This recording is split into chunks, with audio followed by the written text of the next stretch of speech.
Now, a question I get asked quite a lot when it comes to Yagis is there any real difference between a Yagi that has a insulated boom, where all the parasitic elements are all individual and not connected together, between one where all the parasitic elements are all grounded, connected together, if you will, all along the line here. And I've said in the past that I've never seen any real difference between the two.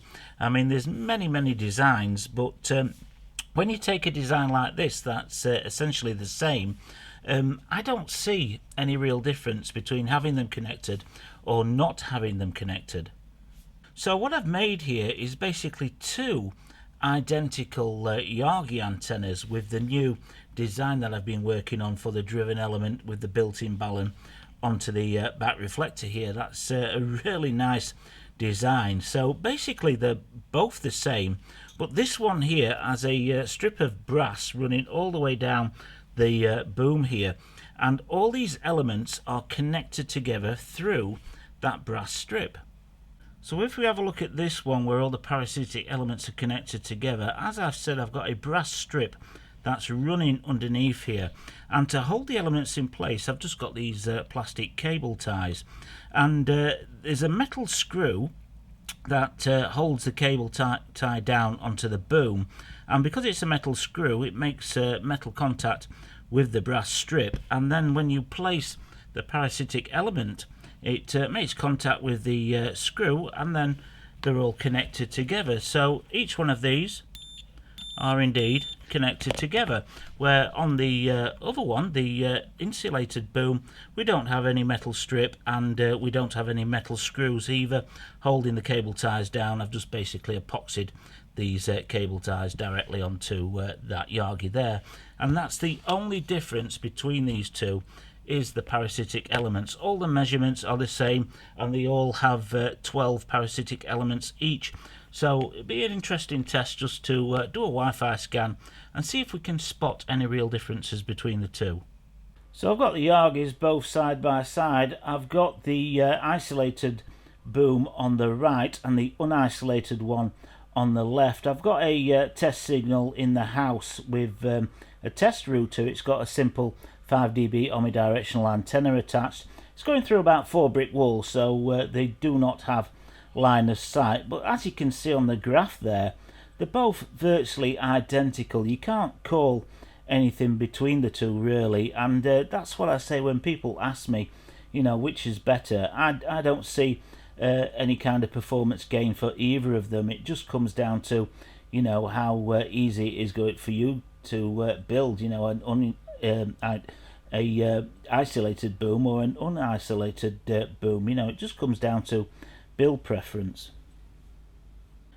And if we have a look at the no graph, so we're just seeing the access points that it's picking up from here in the lab. I mean, remember, it's not ideal conditions in here, but it's picked up quite a few access points. A lot of them are dead now, but you can see, looking at those access points, the percentages, they're both very much of a muchness. You know, I mean, it's not ideal conditions testing it like this. I wouldn't say it's a scientific test, but just as a quick test, just to see if there's any difference. I think, you know, looking at those access points and the percentages, I can't see any real difference between them.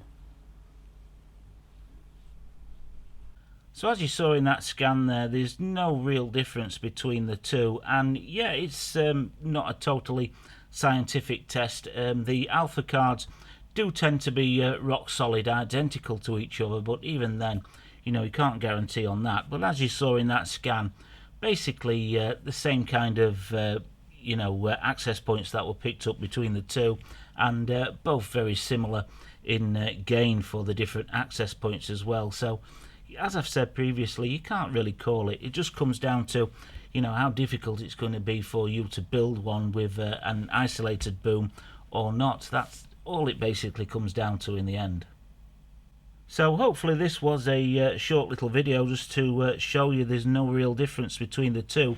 Not with this design anyway. I mean, this is a design where all the parasitic elements are spaced out at equal distances, and somebody contacted me recently, and something I said on a previous video as well, you can't just go adding parasitic elements and getting more gain out of a Yagi antenna. but I might have been a little bit wrong with that one. It seems to be that with this design, where they're all spaced out equally, it comes to a point where you have to stop adding the parasitic elements, because it has a detrimental effect on the overall antenna itself, and you'll start losing gain. And that seems to be a problem that's more to do with this particular design than the more traditional Yagi design, where you've got different lengths of the parasitic elements spaced out at different places along the boom. So that's possibly something we'll try out in the future, especially something like this with this kind of jig. You can remove the parasitic elements on this and add them. I just need to make a jig that's a little bit longer to maybe accommodate something like 30 parasitic elements and work upwards and see where we do have that dropout.